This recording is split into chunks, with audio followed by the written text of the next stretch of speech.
Hello my dear learning students, आज हम exercise 10.2 के कुछ बेसिक्स करेंगे और उसके ऊपर बेस्ड सबसे इंपॉर्टेंट थ्योरम करेंगे। ये थ्योरम, ये वाली थ्योरम अभी मैं समझाऊंगा। उससे पहले मैं कुछ बेसिक्स क्लियर करना चाह रहा हूं अबाउट द टेंजेंट्स। अब मेरी बात बहुत ध्यान से समझिएगा, हमेशा कुछ बेसिक्स बता रहा हूं, वो पहले ध्यान से देखिए, बेसिक्स क्लियर होगा, उसके बाद आगे थ्योरम करेंगे। फर्स्ट बेसिक, कभी भी टेंजेंट सर्कल के अंदर से पास नहीं होती। जैसे सर्कल है ओ, ये सपोज पी पॉइंट है, तो इस पी पॉइंट से कभी भी टेंजेंट पास नहीं होगी, कभी भी टेंजेंट पास नहीं होगी। ये फर्स्ट बेसिक है। सेकंड बेसिक क्या है कि सर्कल जो आपने बनाया है सेंटर ओ को कंसीडर करके, हमेशा ये जो पॉइंट ऑफ कांटेक्ट होगा, पॉइंट ऑफ कांटेक्ट मतलब सर्कल के सर्कमफ्रेंस में कोई भी पॉइंट होगा, वहां से टेंजेंट पास होती है, वहां से टेंजेंट पास होती है। इस P को बोलते हैं पॉइंट ऑफ कांटेक्ट। हमेशा टेंजेंट किसी भी सर्कल के सर्कमफ्रेंस के, सर्कल के सर्कमफ्रेंस पे किसी भी एक पॉइंट से ये पास हो रही है ना, ऐसे, तो ये हो गई टेंजेंट, ठीक है। और ये हमेशा परपेंडिकुलर होती है रेडियस के। ये हो गया थर्ड पॉइंट, सबसे बेसिक का थर्ड पॉइंट। अगर ये सर्कल है ओ सेंटर का, ठीक है, और एक एक्सटर्नल पॉइंट है P, सपोज ये P पॉइंट बाहर है, तो हमेशा हमेशा इस एक्सटर्नल पॉइंट से सिर्फ और सिर्फ दो ही टेंजेंट जा सकती है, दो ही टेंजेंट जा सकती है। एक तो ऐसे, ठीक है, और एक टेंजेंट ऐसे। तो हमेशा इस एक्सटर्नल पॉइंट से दो टेंजेंट जा सकती है। इसको नाम दो L, इसको नाम दो M, जहां इंटरसेक्ट कर रही है L और M नाम दे दो। तो यहां का समझ में आया। तो हम ये प्रूव करेंगे कि इसकी लेंथ LP की लेंथ और MP की लेंथ इक्वल होती है। ये थ्योरम कहती है, ये थ्योरम कहती है कि ये जो टेंजेंट की लेंथ है ना, वो दोनों टेंजेंट्स की लेंथ सेम होती है। तो हम ये प्रूव करेंगे। देखो कैसे, समझ में आया। फर्स्ट बेसिक क्या था कि टेंजेंट कभी भी सर्कल के अंदर से पास नहीं होती, टेंजेंट हमेशा सर्कल से पास होती है। सर्कल का जो बाउंड्री है ना, बाउंड्री उससे पास होती है, हमेशा 90 डिग्री होता है रेडियस से। और थर्ड एक्सटर्नल पॉइंट P है, तो हमेशा जा सकता वो दो टेंजेंट्स क्या कर सकता है, बना सकता है। क्लियर। अब हम इस थ्योरम पे आते हैं। अब इस थ्योरम को समझो, बहुत बढ़िया थ्योरम है, काफी बार एग्जाम में पूछ जाती है, एक बार नहीं काफी बार, ठीक है। जैसे ये CBSE में 2008 में पूछी गई, 9 में पूछी गई, 10 में पूछी गई, 11 में पूछी गई, 12 में पूछी गई, ऐसे पूछते। ये तो मैं बहुत कम बता रहा हूं, इससे भी कितनी बार पूछी जा चुकी है, कितनी ज्यादा बार पूछी जा चुकी है। इससे अच्छे से करना। सबसे पहले थ्योरम क्या कह रही है, length of tangent drawn from an external point to a circle are equal. इसका मतलब यह है कि एक ओ सेंटर लेके एक सर्कल ड्रॉ कर लीजिए। भैया ये सर्कल ड्रॉ कर लिया।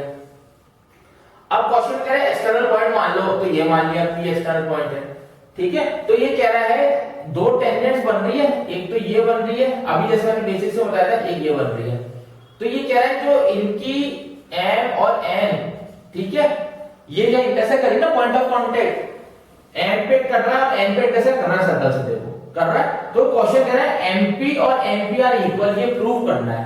नहीं आया समझ में, कोई बात नहीं। देखो वापस समझो, सबसे पहले गिवन लिखते हैं। गिवन क्या है, गिवन क्या है, समझो मेरी बात। गिवन क्या है, गिवन है MP and NP are two tangents. और क्या गिवन है, और भी कुछ गिवन है, और O इज अ सेंटर, ये सेंटर गिवन है, ठीक है। रेडियस हम आगे लिख देंगे, कोई दिक्कत नहीं, गिवन ये है। क्लियर हो गया। गिवन के बाद सुनना मेरी बात ध्यान से, गिवन के बाद कंस्ट्रक्शन लिख लो, कंस्ट्रक्शन। अब कंस्ट्रक्शन क्या होता है, अरे भैया जो हम ज्वाइन करते हैं। अब देखो रेडियस क्या होगी इसमें, रेडियस MO रेडियस होगी, इसको ज्वाइन कर दिया। ON भी रेडियस होगी, इसको ज्वाइन कर दिया, और OP को भी ज्वाइन कर दिया, ये तीनों को ज्वाइन कर दिया। तो हम लिख देते हैं कंस्ट्रक्शन में join MO ON and OP, इन तीनों को ज्वाइन कर दिया, कंस्ट्रक्शन हो गया। अब ज्वाइन क्यों किया, अरे प्यारे बच्चों ज्वाइन इसलिए किया क्योंकि क्लास 9th में आपने ट्रायंगल चैप्टर पढ़ा था, उसमें कॉन्ग्रुएंसी प्रूव करी थी। तो यहाँ हमें ट्रायंगल बन गया, हम ट्रायंगल बन गया तो हम कॉन्ग्रुएंसी से इजीली प्रूव कर सकते हैं। तो समझना कैसे, अभी समझाऊंगा मैं, अभी सारी चीजें समझाऊंगा। जल्दी से देखो इसको, पहले जल्दी से देखो क्या करा हमने, क्लियर हो गया, आगे चले पक्का। अब टू प्रूफ क्या करना है, टू प्रूफ करना है कि MP और NP इक्वल है, ठीक है। अब प्रूफ देखते हैं, प्रूफ देखते हैं। समझो इसमें दो ट्रायंगल कौन कौन से दिख रहे हैं, एक तो in triangle MOP and triangle NOP, ये दो ट्रायंगल दिख रहे हैं, एक तो ये वाला ट्रायंगल और एक ये वाला ट्रायंगल दिख रहे हैं। देखो दो ट्रायंगल दिख रहे हैं, बिल्कुल दिख रहे हैं, देखो दो ट्रायंगल दिख रहे हैं। अब इन दो ट्रायंगल को कॉन्ग्रुएंट प्रूव कर देंगे और कॉन्ग्रुएंट प्रूव करते ही आंसर आ जाएगा आपका। देखो कैसे, समझो कॉन्ग्रुएंसी आती है क्लास 9 की, बिल्कुल आती है, आपको मुझे पूरा यकीन है। देखो सबसे पहले MO इक्वल टू ON हो जाएगा, क्यों, क्योंकि बोथ आर रेडियस, समझते हो, रेडियस, तो ये क्या हो जाएगी, इक्वल हो जाएगी, क्या हो जाएगी, इक्वल। क्यों इक्वल होगी पता है, क्यों इक्वल होगी, क्योंकि सर्कल की रेडियस तो इक्वल ही होती है सारी रेडियस, तो ये MO और ON इक्वल होगी। अब दूसरी चीज, दोनों में, इन दोनों ट्रायंगल में OP इक्वल टू OP क्या आ रहा है, कॉमन आ रहा है, चेक कर लो कॉमन आ रहा है, दोनों ट्रायंगल में ये लाइन कॉमन आ रही है। अब एक ट्रिक सुन लो, अगर आपको कॉमन देखना नहीं आता हो ना फिगर से, तो इसमें कॉमन अल्फाबेट्स देख लो, इन दोनों में कॉमन अल्फाबेट्स कौन कौन से आ रहे हैं वो लिख दो। जैसे OP इधर आ रहा है, OP इधर आ रहा है, तो इसलिए हमने OP इक्वल टू OP लिख दिया, क्यों कॉमन है इसलिए, क्लियर। अब ये फर्स्ट, ये सेकंड, कॉन्ग्रुएंसी के लिए तीन चीजें चाहिए। अब थर्ड कंसेप्ट समझो, काफी बार मैं बता चुका हूं कि जब भी टेंजेंट बनाते हैं तो वो हमेशा रेडियस और टेंजेंट एक दूसरे से क्या होती है, परपेंडिकुलर होती है। ये ऑलरेडी हम बेसिस में कर चुके हैं लेक्चर नंबर 1 में। तो सिमिलरली ये टेंजेंट बनाई, ये रेडियस है, ये दोनों भी एक दूसरे के परपेंडिकुलर होती है, ये ऑलरेडी हम कर चुके हैं, आप प्रीवियस लेक्चर्स देखिएगा, ठीक है। तो OM, तो हम क्या यहां ब्रैकेट में लिखता हूं कि OM is perpendicular to MP and इधर ON is perpendicular to NP। ये देखो इससे क्या प्रूव हुआ कि OMP angle OMP equal to angle ONP equal to 90 degree. समझ में आया, और 90 हो गए। तो कौन सा लग रहा है रूल इसमें, RHS रूल लग रहा है, कौन सा लग रहा है, RHS रूल। RHS का फुल फॉर्म क्या होता है, राइट हाइपोटेन्यूज साइड, समझ में आ गया। RHS रूल कब आता है, 90 डिग्री आ गया, इसलिए 90 डिग्री हाइपोटेन्यूज बन सकता है, ये हाइपोटेन्यूज हो गया। तो राइट हाइपोटेन्यूज साइड से आप क्या प्रूव कर सकते हो कि ट्रायंगल MOP इज कॉन्ग्रुएंट मतलब इक्वल टू लगा दो और एक ऊपर चिड़िया बना दो, कॉन्ग्रुएंट टू NOP, ये हो गया। अब ये तो कॉन्ग्रुएंट प्रूव हो गया, ठीक है।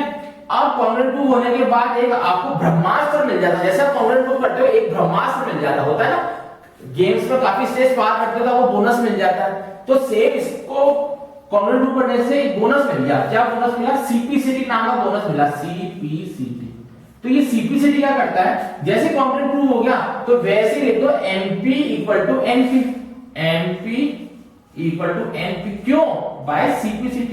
CPCT क्लास 9 में पढ़ चुके हो, इसका फुल फॉर्म क्या होता है जरा बताओ, सोचो, corresponding part of congruent triangle, मतलब जो कॉन्ग्रुएंट प्रूव कर चुके हैं ट्रायंगल उसका करस्पॉन्डिंग पार्ट ये हो गया। तो CPCT से प्रूव हो गया, और ये थ्योरम जो आपको इतनी हो सकता है बड़ी लग रही हो वो बिल्कुल छुई हुई हो गई, एकदम क्लियर हो गया। जल्दी से देखिए, समझ में आ गया। नेक्स्ट टर्न पे हम एक्सरसाइज 10.2 स्टार्ट करेंगे, लेकिन उससे पहले आपको एक्सरसाइज 10.1 के बेसिक्स क्लियर होने चाहिए और एक्सरसाइज 10.2 के बेसिक्स क्लियर होने चाहिए, तभी आप महेंद्र सिंह धोनी जैसे चौके और छक्के मारोगे, हेलीकॉप्टर शॉट मारोगे, तब मार पाओगे जब बेसिक्स क्लियर होंगे, ठीक है। तो हम जल्दी से मिलते हैं नेक्स्ट लेक्चर में, थैंक यू।